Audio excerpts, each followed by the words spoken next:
aux couleurs automnales, ciel nuageux et averse, tout ceci n'a rien d'un climat printanier. Et pourtant, le rallye du Limousin s'est bien déroulé les 10 et 11 mai derniers. Troisième manche du championnat de France des rallyes et deuxième épreuve de la 208 Rally Cup, ce rendez-vous va donner l'occasion aux concurrents de s'affronter pour la première fois sur l'asphalte. 15 208 R2 sont au départ et rien ne permet d'affirmer que la hiérarchie établie au rallye Terre d'Écosse restera la même ici.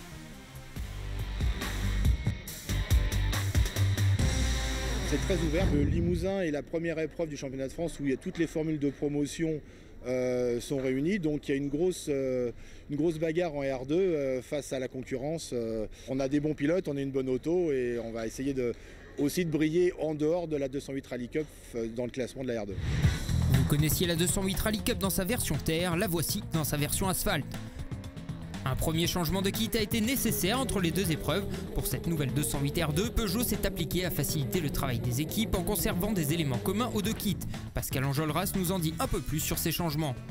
Les étriers de frein restent les étriers de frein. On change que les disques avant. Les disques arrière restent les mêmes. Il n'y a que les amortisseurs et les ressorts. Et bien sûr les barres anti-roulis. La transformation elle se fait en à peu près une dizaine d'heures et bon c'est la première fois. On va dire que la prochaine fois on ira encore plus vite quoi. Le vendredi, 90 km de chrono sont au programme répartis sur 7 spéciales. Le Hollandais Kevin Abring, leader du championnat, s'élance le premier sur les routes limousines, un terrain avec beaucoup de grippe qu'il n'a pas l'habitude de pratiquer. Kevin Abring impose son rythme d'entrée de jeu et s'adjuge 4 temps scratch sur 7 lors de la première journée. Derrière, seul Cédric Cherin semble tenir le rythme du Hollandais. Il arrache un scratch dans le S6 et compte au terme de la première étape 19 secondes de retard. Lefebvre occupe la troisième marche du podium provisoire, mais un mauvais choix de pneus lui a fait perdre du temps sur la tête de course lors de la première boucle. Denis Millet complète le top 5 de cette première journée, derrière Stéphane Consani 4e et toujours à la lutte pour le podium. Pour cette seconde journée, beaucoup de pilotes attendent la pluie, un élément forcément déterminant dans la gestion des pneus. Abring continue sur sa lancée jusqu'à un coup de théâtre dans le S10 où sa voiture s'immobilise pendant 20 secondes en pleine spéciale.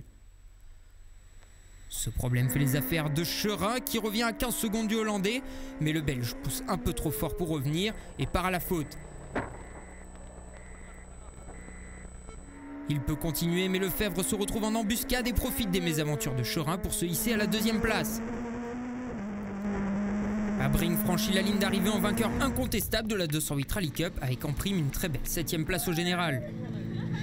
Je suis heureux d'avoir prouvé que j'ai bien progressé sur ce type de spéciales qui sont inhabituels pour moi. Mis à part mes petits problèmes électriques, tout s'est très bien passé.